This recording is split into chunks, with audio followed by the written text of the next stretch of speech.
Voilà, bonjour mesdames et messieurs, bonjour chers collègues. Donc nous sommes réunis virtuellement cet après-midi pour assister à la soutenance publique de la thèse en art de bâtir et urbanisme de Geoffrey Leloutre. Géry Leloutre, excuse-moi. Alors, ça commence bien. Salut Geoffrey à la technique. Donc, il va sans dire que le cadre et les modalités de cette réunion ne sont pas du tout à la hauteur de l'événement. L'aboutissement du travail de Géry constitue en effet un événement, non seulement pour la faculté d'architecture Lacambre-Horta de l'ULB, mais plus largement pour la communauté belge et internationale des urbanistes et des architectes. Outre que la thèse proposée est une contribution majeure à la fois aux recherches dédiées à la transformation moderne de Bruxelles, mais aussi à la pensée urbanistique, je ne déflore rien, rassurez-vous, cette thèse couronne le long cheminement personnel d'un enseignant-chercheur praticien déjà confirmé, qui est parvenu, malgré ses innombrables charges, à consacrer beaucoup de temps et d'énergie à la réalisation d'une recherche originale et à la rédaction d'un imposant manuscrit. Le canal virtuel employé aujourd'hui semble donc bel et bien inadapté, inapproprié, stérilisant par rapport à ce que nous allons vivre ensemble pendant 2 heures. Et Géry, sache bien que nous sommes désolés que ta thèse et ta soutenance de thèse se déroulent dans de telles conditions. Alors, cette soutenance va se dérouler comme suit. Dans un premier temps, comme il est coutume, Géry va disposer d'une trentaine de minutes pour exposer les principaux résultats obtenus dans le cadre de sa recherche. Ensuite, dans l'heure et demie restante, puisque les soutenances ne peuvent pas dépasser 2 heures, les 6 membres du jury vont tour à tour s'exprimer. Avant de leur donner la parole, je ne manquerai pas de vous les présenter en quelques mots. Au terme des interventions des membres du jury, s'il reste encore un peu de temps, je donnerai la parole éventuellement aux membres de l'assemblée virtuelle qui souhaiteraient s'exprimer. Enfin, le jury va se réunir brièvement pour délibérer et donc nous reviendrons vers vous ensuite pour la proclamation.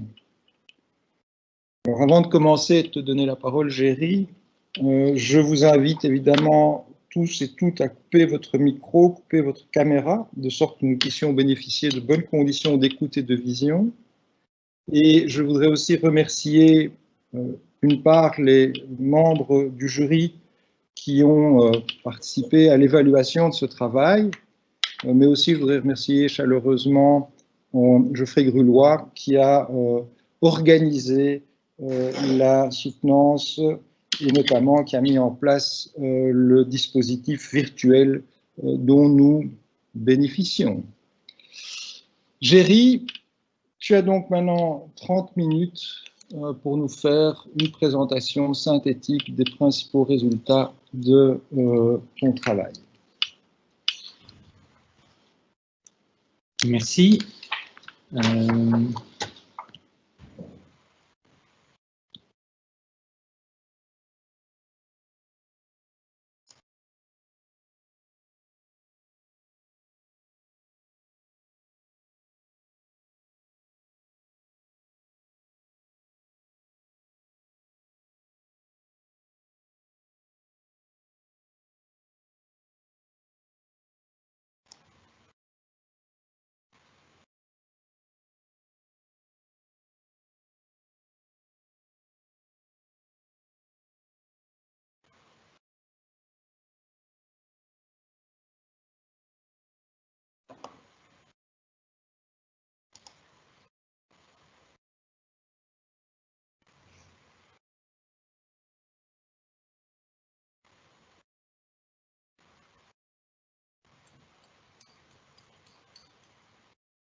Géry, on doit t'interrompre, je t'ai mis plusieurs messages, mais il n'y a pas de son en fait. On n'a pas entendu depuis le début de la présentation de Géry, on a bien entendu Jean-Michel, mais depuis que tu as commencé la présentation, on n'a rien entendu. Donc s'il te plaît, si tu peux recommencer.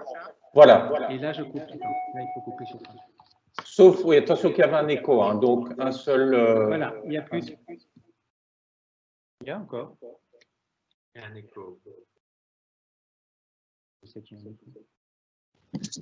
Je vois là que le micro de Géry est allumé, Géry Deloup. Oui, mais ça c'est normal. Et l'autre, je ne sais pas c'est lequel. Donc il y aurait un autre micro et pourtant je vois que tous les autres sont éteints. Je rallume celui-ci. Bon, attends, c'est pas grave. Ça paraît que c'est résolu. Voilà, là ça marche mieux, je pense. Oui. Ouais. Alors, je disais que je présentais ma thèse qui s'appelle La transformation moderne de Bruxelles. Est-ce que tout le monde m'entend? Je vois, oui, on entend, oui, le web frétille. Et donc, je disais que je commençais aussi par, vu le caractère un petit peu dématérialisé de la présentation, par simplement une image du travail que vous voyez, donc en format papier, et qu'une thèse donc, qui rassemble deux types de documents, un texte dissertatoire et toute une collection d'images, de cartes, de relevés, d'images d'archives, et donc qui travaille en miroir, et donc c'est moitié-moitié l'un, moitié-moitié l'autre. Alors cette thèse porte sur la transformation donc, moderne de Bruxelles. Elle va observer cette transformation selon deux aspects que je considère fondamentalement indissociables, qui est donc la transformation comme objet, comme héritage, donc qu'est-ce que ça a produit, et la transformation comme processus, c'est-à-dire comment cette transformation en fait s'opère. Donc vous allez voir au fur et à mesure de l'exposé, les deux choses sont fondamentalement indissociables dans mon propos. Alors, voilà. Je teste en même temps une question technique, d'où mes petits silences. Alors, plantons un petit peu le décor. Tout le monde n'est pas bruxellois et quand bien même, tout le monde n'est pas toujours au courant de tout ce qui se passe au niveau urbanistique. Donc, je regarde la transformation de Bruxelles entre 49 et 79. Et c'est une époque sur laquelle on peut observer un très grand nombre de changements profonds du paysage bruxellois. Il y a d'abord une consolidation phénoménale de l'agglomération bruxelloise, donc c'est la tache noire que vous voyez autour du Pentagone. C'est tout ce qui est construit dans la deuxième moitié du XXe siècle, donc c'est une quantité en termes de surface énorme. Et puis c'est aussi une transformation fondamentale du tissu urbain. Alors, premier élément, c'est cette consolidation qui se fait avec des quartiers résidentiels, comme vous pouvez le voir sur la photo aérienne, avec notamment la construction de ces parcs de logements publics, ici, la cité modèle, par exemple, au-dessus du stade du Heysel, ou privés, et surtout privés, comme on a ici le Mitsart à Laken. Et ces quartiers résidentiels sont eux-mêmes liés au développement de toute une série de parcs publics, ou à l'aménagement de toute une série de parcs publics, et donc ils vont former cette dite deuxième couronne bruxelloise de manière très spécifique, qui est donc la couronne du XXe siècle. Alors, par rapport à ça, il y a aussi un changement fondamental du centre. On le voit sur cette photo, des tours qu'on connaît bien, la tour des Finances, la tour Belfius notamment, à Place Rogier, qui est indissociable en fait de cette extension de la ville et qui est indissociable également du développement d'un réseau d'autoroutes urbaines que vous connaissez bien, des tunnels de la Petite Ceinture notamment, que vous voyez ici en gras, ce qu'on appelle le croissant autoroutier, un réseau d'autoroutes urbaines qui lui-même est lié à la reconversion économique de la Belgique en général et de Bruxelles en particulier, Bruxelles qui n'est pas une ville industrielle, à un centre tertiaire et diplomatique international, et donc lié à ces autoroutes, le développement d'un marché immobilier tertiaire extrêmement important qui va se développer, notamment, vous connaissez aussi souvent, la plupart tous, le Berlaymont, rue de la Loire. Troisième élément qu'il faut savoir sur la période, c'est que c'est une période spécifique aussi en termes de gouvernance, puisque c'est le seul moment où on observe le travail d'une administration au niveau national qui contrôle, qui a la tutelle sur l'urbanisme et l'aménagement du territoire. Alors l'urbanisme s'entend dans cette administration comme le contrôle sur la bâtisse, donc c'est le contrôle des permis de bâtir, et cette administration donc a un droit de regard sur les permis de bâtir qui sont délivrés par les communes, ce qui n'existait pas avant la Deuxième Guerre mondiale et qui est toujours par contre le cas aujourd'hui par rapport aux administrations régionales. Le deuxième aspect, c'est l'aménagement du territoire, où là, dans un premier temps, à partir de 1945, cette administration, qui s'appelle l'AUAT, Administration d'urbanisme et d'aménagement du territoire, va aussi exercer une tutelle sur le travail de planification qui, jusque-là, était l'apanage exclusif des communes. Elles vont donc contrôler les plans généraux et particuliers d'aménagement que les communes sont amenées, suivant la loi de 1944, à produire pour contrôler, pour planifier le développement de leur territoire. Et à partir de 1962, ça c'est très important, est créée l'idée de faire de la planification par secteur de planification au niveau national, et Bruxelles alors devient un secteur de planification à part entière. Donc vous avez du coup ce secteur unique ici qui fait partie donc de tous les secteurs en Belgique et qui là deviennent compétences exclusives de l'État, donc de l'administration nationale, pour donc planifier de manière globale le développement de Bruxelles, ce qui va déboucher en 1979, c'est-à-dire à la clôture de la période que j'étudie, sur l'adoption du plan de secteur de Bruxelles. Voilà, le décor est planté, on peut maintenant passer à la dramaturgie. Donc, cette transformation, pourquoi il est utile d'en reparler aujourd'hui? Bien, principalement parce qu'elle est considérée aujourd'hui toujours comme un traumatisme à Bruxelles, comme une destruction, transformation erratique, destructrice, prédatrice de la ville, ce qu'on appelle du coup en langage courant la bruxellisation, un terme qui est devenu international et qui désigne donc cette capacité à détruire une ville sans aucune concertation avec les habitants, par contre en collusion totale avec le monde immobilier, enfin, tous ces éléments qui dressent un portrait extrêmement peu flatteur de cette transformation de l'après-guerre.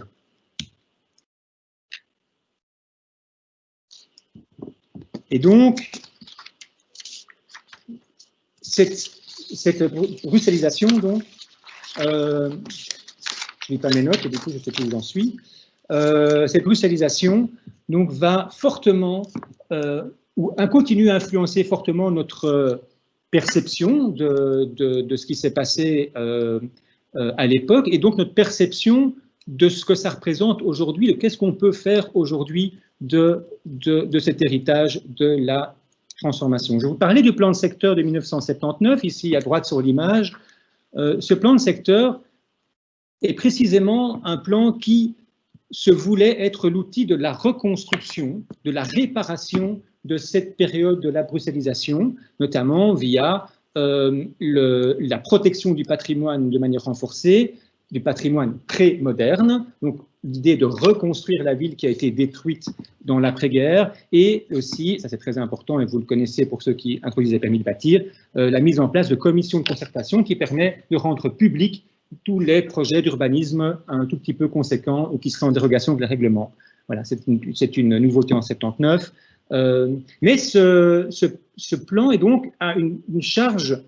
esthétique aussi très très forte, puisqu'il s'agit de reconstruire ce qui a été construit au XIXe siècle, à gauche de l'image, via un autre plan, qui est le plan de l'inspecteur voyer Victor Besme, qui a été un petit peu le master plan qui a présidé à la création de toute la ville 19e bruxelloise, ses grands boulevards et ses grandes perspectives. Alors, quand je disais que la bruxellisation structurait notre lecture actuelle des événements, elle le structure de différentes manières. Et on peut expliquer donc pourquoi, à travers la littérature, on a aujourd'hui tant de difficultés à comprendre ce qui s'est passé et ce qui a été produit dans l'après-guerre. Alors, on a un premier type de bouquins qu'on peut trouver sur Bruxelles. Ce sont ce que j'appelle les chroniques. D'ailleurs, il y a un de ces bouquins le plus important qui s'appelle « Chronique du capital en chantier ». Et ces chroniques, en fait, décrivent les grands travaux d'infrastructure menés par l'État essentiellement pour équiper sa capitale au fur et à mesure du temps. Donc la jonction nord-midi, les routes urbaines, quartier nord, et donc évidemment, mis bout à bout, ça ne crée aucune capacité de voir globalement ce qu'il se passe, et ça laisse aussi une dimension extrêmement dramatique des événements, puisque chaque chose sont très très fortement détachées les unes des autres. Alors un autre type de livres qu'on peut trouver, c'est ce que j'appelle les synthèses, qui essayent de justement comprendre ce qu'il se passe au niveau des administrations, au niveau des auteurs de projets, comment cette ville se transforme. Et à nouveau, ces livres butent sur la difficulté d'identifier en fait des niveaux de pouvoir qui seraient particulièrement dominants, particulièrement de référence, qui sembleraient guider la danse, mener la danse, et ont tendance du coup à de nouveau laisser comme impression, d'ailleurs c'est clairement écrit tel quel dans ces livres-là, d'une ville, d'une transformation de l'après-guerre éclatée, la formation, comme on le voit sur cette carte, de quartiers, oui, donc littéralement éclatés, hétérogènes, et donc relativement erratiques. Puis on a un troisième type de littérature qu'on range dans les contestations, et qui là porte clairement une dimension, on va dire, plus politique, d'assumer le propos que la transformation de Bruxelles est donc bien une rupture, un moment unique, une parenthèse dans la tradition de la construction et de l'évolution des villes. Donc un moment, une parenthèse qui s'est ouverte au milieu du XXe siècle et qu'il faut non seulement refermer au plus vite, mais effacer. Donc ce sont des livres qui vont essentiellement faire deux choses: renseigner tout ce qui avait été fait avant la transformation, donc plutôt la question de la fabrication de la ville par les grands tracés, par les plans d'alignement, l'urbanisme dit de l'art urbain du XIXe siècle, d'une part, et d'autre part, documenter une vision d'un urbanisme moderniste qui serait purement théorique, détaché des contingences locales, avec notamment l'ARO, qui va être une association fêtière à Bruxelles, qui va produire énormément de documents sur l'urbanisme à Bruxelles et qui va systématiquement opposer la ville traditionnelle à la ville moderne. Alors, dernier élément, ceci est d'autant plus particulier à Bruxelles. Évidemment, la contestation de la modernité est à l'époque, à partir des années 70, un phénomène international. Donc ça, ce n'est pas propre à Bruxelles. Ce qui est propre à Bruxelles, c'est qu'en même temps, on a le processus de fédéralisation d'État belge qui fait émerger à Bruxelles une conscience politique locale très très forte et qui va notamment légitimer son pouvoir à travers l'idée de l'émancipation urbanistique de Bruxelles par rapport à l'État et donc la reconstruction de toutes les balafres que l'État a infligées à sa capitale jusque-là, considérant sa capitale comme une vache à lait économique et non à travers le tissu de ses habitants, son tissu socio-économique. Voilà, mais donc voilà brossé grossièrement le cadre dans lequel on évolue quand on prend au hasard dans les bibliothèques des bouquins sur Bruxelles. On tombe toujours sur ce type d'analyse. Il faut savoir aussi que ce type d'analyse est aussi, dans le monde francophone, fortement influencé par l'idée d'une lecture de l'histoire de l'urbanisme à travers les grands récits. Et ça, c'est fortement lié notamment au travail de Françoise Choët, une historienne française qui fait référence vraiment dans l'histoire de l'urbanisme et qui qui observe l'histoire de l'urbanisme à travers la pratique de quelques grands acteurs particuliers comme Haussmann, Le Corbusier, Ebenezer Howard, qui est l'inventeur des cités-jardins, et qui va donc proposer à partir de ces grands récits, de cette anthologie de grands récits, de grandes théories sur l'urbanisme, une analyse du territoire en disant c'est plutôt ça, c'est plutôt ça. Donc par exemple, ce qui fait dire à toute personne qui écrit sur Bruxelles aujourd'hui que la cité administrative de l'État que vous voyez à droite sur l'image en bas, en fait correspond mot pour mot à la charte d'Athènes et par exemple à Brasilia, qui est effectivement là pour le coup un exemple de mise en œuvre littérale des principes modernistes sur le territoire.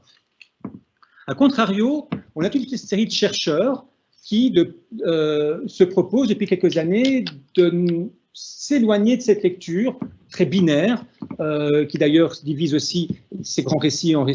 en continuité ou en rupture par rapport à la ville traditionnelle, donc qui propose de sortir de cette lecture binaire pour se confronter, pour regarder finement les pratiques effectives des techniciens sur le territoire. Donc c'est notamment Viviane Claude en France ou ici mes collègues Bénédicte Zitouni ou Geoffrey Grulois qui ont fait leur thèse tous les deux sur Bruxelles et qui notamment Geoffrey, ici en bas à gauche sur l'image, montre comment dans l'entre-deux-guerres se construit une discipline urbanistique à Bruxelles, bien sûr influencée par les principes notamment de Ebenezer Howard et des cités-jardins ou des modernistes, mais qui va en fait appliquer, déformer ces principes très rigides dans un objectif de structuration, d'urbanisation des villes, autour des villes belges, et donc en faire un travail extrêmement contextuel qui va produire une théorie en soi, en fait. Alors, c'est une première manière de regarder la transformation moderne de Bruxelles, c'est de regarder justement, alors du coup, cette transformation à travers ça, à travers les pratiques, et se dire, mais finalement, ce qui nous est présenté, comme ici à droite sur l'image, c'est le plan Techné, qui est très connu dans la littérature sur Bruxelles, qui est un plan moderniste de réorganisation du pentagone bruxellois, du centre bruxellois, sur les principes modernistes, autoroute urbaine, unité qui sépare les quartiers les uns des autres, lesquels sont relativement autonomes, avec du parking organisé le long des autoroutes urbaines, et le mini-ring, le fameux mini-ring autour, la fameuse mini-ceinture autour du quartier de la Grand Place, qui lui, par contre, est préservé comme un quartier historique. Voilà, ça c'est le plan Techné, qui est considéré donc comme une espèce d'invention moderniste appliquée sur le territoire, et dont l'un des témoins aujourd'hui, c'est le Centre Monnet, Place de la Monnaie, et qui en fait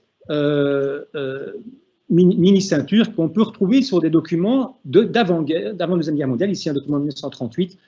qui propose le réaménagement d'un mini-ceinture autour de la Grand Place, qui lui-même provient de recherches sur l'articulation, l'aménagement des quartiers autour de la jonction Nord-Midi à Bruxelles, qui fut le résultat de commissions mixtes joignant l'État et les communes. C'est aussi, du coup, quand on regarde comment l'État et les communes travaillent, bien, on voit que chaque commune, à l'agglomération bruxelloise, jusqu'au milieu du XXe siècle, jusqu'aux années 50, travaille des plans sur leur territoire, des plans d'alignement sur le territoire, mais qui en même temps articulent des grands projets d'infrastructure comme les grands boulevards, le boulevard de Ceinture de l'Ouest, qui lui-même, par exemple, ça c'est le plan pour Molenbeek, fabrique aussi la place communale de Molenbeek, qui n'a jamais finalement été construite, mais place communale qu'on va retrouver un peu partout dans Bruxelles, avec systématiquement les mêmes architectures. Donc, on voit que les communes, par exemple, développent une pratique urbanistique à l'échelle de l'agglomération de manière relativement autonome, en concertation, et sont capables de discuter avec l'État. Même chose pour l'État qui, quand il observe la planification de ses villes en Belgique, l'observe à travers la question de la maîtrise de la croissance urbaine, à travers, dans le cadre pour Bruxelles, mandate un bureau d'urbanisme qui s'appelle le groupe Alpha, un bureau bruxellois pour développer en 1948 une vision sur comment maîtriser la croissance urbaine, qui va proposer en fabriquant une ceinture verte qui contient l'extension d'urbanisation et par contre concentrant le reste de l'extension urbaine dans les cités satellites. Ce qui est intéressant, ce n'est pas ce plan, mais c'est de voir qu'il est repris dans d'autres plans de structure, comme le plan de structure du Brabant en 64, qui lui est fait par Mensen Ruimte, qui est un bureau flamand proche du mouvement ouvrier chrétien, donc on est aux antipodes du groupe Alpha, et qui pourtant propose les mêmes idées. Des idées qui sont aussi développées par des opérateurs publics de logements sociaux, comme la Société nationale terrienne en Belgique, qui va elle-même proposer de construire des quartiers verts pour fabriquer des ceintures vertes autour des villes belges. Donc c'est des traductions de la ceinture verte très très locales, très très spécifiques au contexte belge. Même chose quand il va s'agir de faire un plan de secteur pour Bruxelles, dans un premier temps avec la loi 62, eh bien, l'administration de l'urbanisme mandate à nouveau le groupe Alpha qui avait fait les études régionales sur Bruxelles et cette fameuse ceinture verte et cité satellite pour faire un avant-projet de plan de secteur. Eh bien, ce plan de secteur, quand on regarde de plus près, il se révèle être la synthèse de plans existants, de plans généraux faits par les communes. Et quand on regarde les idées que les urbanistes développent pour expliquer leurs plans, donc l'idée de faire des quartiers autonomes les uns par rapport aux autres d'un point de vue fonctionnel, l'idée de fabriquer un paysage urbain lié à des grands pôles esthétiques et l'idée de mettre en valeur le relief, on voit que, l'organisation des quartiers est en rapport avec les plans des routes, l'administration des routes mis en œuvre, les autoroutes urbaines mis en œuvre dans Bruxelles, et que 2, dans ces différents quartiers, cette ceinture verte, ces quartiers verts résidentiels qu'il voulait autour de Bruxelles, dans la deuxième couronne, ils sont en fait à l'œuvre en même temps, donc ils savent très bien de quoi il s'agit. Ils fabriquent en tant qu'architectes aussi ces quartiers-là, qui sont en construction à ce moment-là, donc ils ne sont pas occupés à faire des plans sur la comète. Et en même temps, cette grandiloquence de l'architecture de ces pôles esthétiques, même chose, ils sont confrontés en tant qu'architectes urbanistes à l'époque, au moment où ils le font avec ces questions-là. Voilà. Donc, il y a des pratiques, il y a des traditions qui ne sont pas spécialement en rupture, c'est ce que je voulais montrer, mais qui sont en continuité, simplement qui évoluent avec le temps, avec les idées qui circulent par rapport au futur de la ville. Alors, ceci dit, moi, ce qui m'intéresse, c'est de comprendre s'il y avait, derrière cette pratique, derrière cette tradition, s'il y avait des idées communes sur Bruxelles, et si oui, à quoi elles ressemblaient, comment elles étaient fabriquées. Alors, pour ça, je me réfère à un autre type d'étude, de recherche, qui a aussi lieu sur la Belgique depuis une vingtaine d'années, qui se propose de regarder la ville, non plus comme le faisait donc François Chouet, la littérature critique sur Bruxelles, sur la bruxellisation, qui regardait la pratique de l'urbanisme comme une succession de coups manqués, et qui se dit, peut-être qu'il faut arrêter de regarder ça comme un acte manqué, mais comme un fait accompli, regarder les pratiques urbanistiques dans la ville telle qu'elle se produit, telle qu'elle se construit. C'est l'idée aussi qu'il est peut-être pas du tout pertinent d'observer les transformations urbaines en Belgique sans les mettre en relation avec le territoire belge qui est globalement complètement urbanisé, et donc il est impossible d'observer les évolutions des villes sans observer l'ensemble du territoire. Et que cet ensemble du territoire qui s'est urbanisé de manière généralisée, apparemment sans plan, sans vision très très précise, eh bien il est possible de comprendre comment il s'urbanise uniquement en comprenant les conditions d'émergence des différentes formes qui arrivent sur ce territoire. Et donc il y a toute une série de recherches qui, depuis une vingtaine d'années, s'emploient à analyser la généalogie des formes qui arrivent sur le territoire belge. Donc il y a des recherches qui sont plutôt liées aux politiques socio-économiques qui produisent un certain nombre d'éléments, le tram, les primes pour la construction de maisons unifamiliales, qui, donc mis ensemble, les autoroutes urbaines, qui mis ensemble bout à bout fabriquent cette espèce d'urbanisation belge. D'autres s'intéressent justement à la dimension culturelle des personnes qui sont derrière ces politiques socio-économiques, les routes par exemple, et mettent en évidence que les ingénieurs des routes ont aussi une certaine vision du territoire. Et puis enfin, il y a ceux qui essaient de regarder comment ces différents éléments qui se déposent sur le territoire fabriquent des régimes cohérents d'urbanisation, c'est-à-dire ça arrive à produire des chaînes cohérentes. Et c'est ce type de chaîne cohérente d'urbanisation, d'opération, pardon, c'est donc ces éléments qui seraient du coup le fruit d'une certaine vision que je cherche à tracer, à repérer dans la nébuleuse urbaine, alors la nébuleuse à la fois de la ville, parce qu'elle n'est pas si évidente à comprendre du premier regard, comme on le voit à gauche, et dans la nébuleuse des fonds d'archives qui sont potentiellement infinis. Et donc ce que j'ai essayé de faire, en fait, c'est de me donner les moyens, en fait, de trouver un chemin à travers ces nébuleuses, à travers cette complexité, en fabriquant, en composant, littéralement, avec les sources et avec le territoire. Alors, quand je dis composer, je prends le mot tel que les architectes l'entendent, les architectes urbanistes, c'est-à-dire dessiner, composer, projeter, finalement, une lecture du territoire sur le papier. Donc, c'est une manière de confronter en fait une lecture du territoire contemporain, ici par exemple les vallées métropolitaines, le relief bruxellois, et de voir si, à travers ce que je vois comme héritage aujourd'hui, que je peux observer aujourd'hui, et à travers les archives que je pourrais potentiellement trouver, est-ce que je peux fabriquer bout à bout cette vision à travers les documents que je trouve. De certaine manière, c'est une forme de projet rétroactif sur Bruxelles. Donc je refabrique une vision sur Bruxelles à partir de documents d'archives et d'observations personnelles. Et ensuite, voilà, donc il y a ici les vallées métropolitaines, il y a cette, on a appelé la couronne verte, donc cette fameuse deuxième couronne bruxelloise, et puis le roadscape, c'est-à-dire le lien entre autoroute urbaine et ce marché tertiaire de tours, enfin les tours qui ont été construites le long des autoroutes urbaines. Dans ces trois cas, c'est un travail de composition, de dessin, c'est une forme donc de projet qui est à la fois une manière d'avoir une image synthétique mais non totalisante d'une complexité urbaine. Donc voilà, c'est des points d'entrée. Maintenant, je peux voir, ça me permet d'aller chercher un certain nombre d'archives. Et puis, une fois que c'est fait, eh bien, de rentrer dans la description des liens généalogiques entre les différents éléments. Est-ce que l'architecture qu'on voit et les projets infrastructurels qu'on voit sont-ils effectivement liés? Ça se retrouve dans les courriers, dans les plans, dans les discours. Donc, c'est une approche aussi très dite pragmatiste, hein, de s'intéresser aux faits, aux documents tels qu'ils se présentent, aux instruments, c'est-à-dire aux outils que les architectes et les urbanistes se donnent pour avancer. Alors, je vais passer à travers à toute vitesse, donc je ne vais pas décrire, je rassure mon voisin. C'est pour montrer un petit peu comment finalement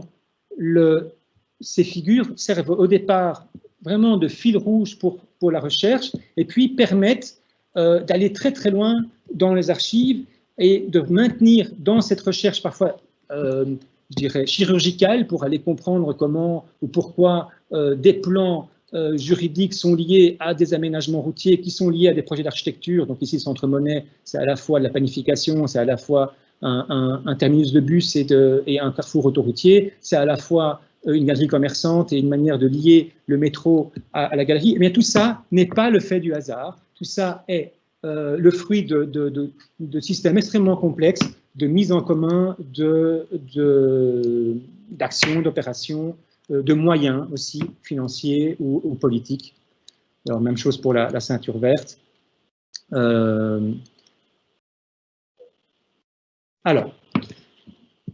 qu'est-ce que cela nous apprend sur la transformation de Bruxelles? D'abord, d'un point de vue du processus, je vous rappelle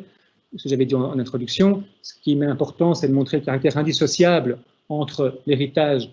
tangible, l'héritage physique et l'héritage disciplinaire, c'est-à-dire les processus et les manières de faire la ville à Bruxelles dans la seconde moitié du XXe siècle, pour être précis. Eh bien, ce que ça nous apprend, c'est qu'effectivement, il y a en fait de vraies stratégies qui se mettent en place autour d'évidences communes, c'est-à-dire d'idées partagées du futur de la ville. Le travail sur les figures a permis de vérifier qu'en réalité, cette notion de couronne verte, ces notions de roadscape, même si on ne les appelle pas comme ça au moment où on les construit, eh bien, sont bien des éléments qui font partie des horizons d'attente, des évidences par rapport à l'aménagement, au futur de Bruxelles. Quand je dis évidence, c'est dans le sens des choses qu'on ne doit pas démontrer, elles sont évidentes entre nous et donc on ne doit même pas s'expliquer entre nous. Et donc il y a quelques idées comme ça qui circulaient et qui permettaient de guider. Alors de guider quoi? Eh bien de guider cette fameuse bruxellisation telle qu'elle est dénoncée par la littérature bruxelloise, c'est-à-dire une certaine forme de laisser-faire, une planification au compte-gouttes, très peu de plans, très peu de documents de planification, un travail extrêmement proche avec les promoteurs, hein, puisque toute mon analyse montre aussi que les pouvoirs publics se donnent très peu de moyens en fait en termes d'investissement pour agir sur le territoire, au-delà des infrastructures de mobilité, et donc ils s'appuient essentiellement sur la promotion privée pour faire tout ce paysage architectonique ou cette couronne verte qu'ils appellent de leur vœu. Et donc, ça nécessite des rapports avec le monde immobilier qui, évidemment, à un moment ou à un autre, ne peuvent devenir qu'incestueux. Néanmoins, on est dans une forme de système de coalition objective, pragmatique, et des coalitions qui sont changeantes. Hein. Donc on est dans une forme de ce que les sociologues des politiques publiques appellent aujourd'hui une forme de gouvernance, liée donc sur des coalitions d'acteurs, et qui vont être changeantes en fonction des moyens que les acteurs ont et des moyens qu'ils recherchent. Dans un premier temps, par exemple, les autoroutes urbaines vont se faire de manière extrêmement autonome parce qu'elles ont l'argent pour travailler, ils ont un fonds pour travailler tout seuls, là où les logements sociaux vont beaucoup travailler avec les services de planification nationale parce qu'eux n'ont qu'un service de technique lié à l'architecture, mais pas de service de planification territoriale pour savoir où construire du logement social. Alors, deuxième élément de conclusion, c'est que la planification, elle existe. Il y a 275 plans d'aménagement qui vont être traités par l'administration nationale en 30 ans, donc c'est énorme. Donc elle existe, mais elle est ponctuelle, elle est opportuniste, elle est extrêmement pragmatiste, et surtout, elle se met au service de schémas de vision qui, eux, ne sont pas des plans officiels, qui restent un petit peu sous le manteau parfois, et qui servent de guide pour ponctuellement faire les plans là où c'est nécessaire. Et puis, troisième chose, ce qui est aussi très très fort dans l'observation des trois figures, c'est que l'esthétique urbaine est permanente, enfin la question de l'esthétique urbaine est permanente, et d'ailleurs elle se retrouve dans une série de considérations sur la délivrance des permis ou sur l'acceptation ou non d'un plan d'aménagement par l'administration nationale. Et enfin, deuxième élément de conclusion, je parle là de l'héritage comme élément tangible. Les figures, elles donnent à voir en fait, elles donnent à voir un cadre interprétatif qui est né d'une observation depuis aujourd'hui vers le passé, et donc qui reste aujourd'hui un cadre qui permet de donner un sens à certaines opérations qui sont aujourd'hui sujettes à rénovation ou qui structurent, comme ici on voit la ceinture verte du côté des Verts évoluer, qui structure la ville, mais aussi donner un sens au patrimoine moderniste auquel on est confronté aujourd'hui en tant qu'auteur de projet pour leur rénovation, et notamment dans le cas de la Monnaie, par exemple, tout ce nœud de mobilité qui était à la base du projet et qui donne en fait une certaine dimension publique au bâtiment, une certaine dimension monumentale au bâtiment, voilà, et qu'il serait bon de ne pas totalement effacer le jour de sa rénovation complète. Voilà, je vous remercie.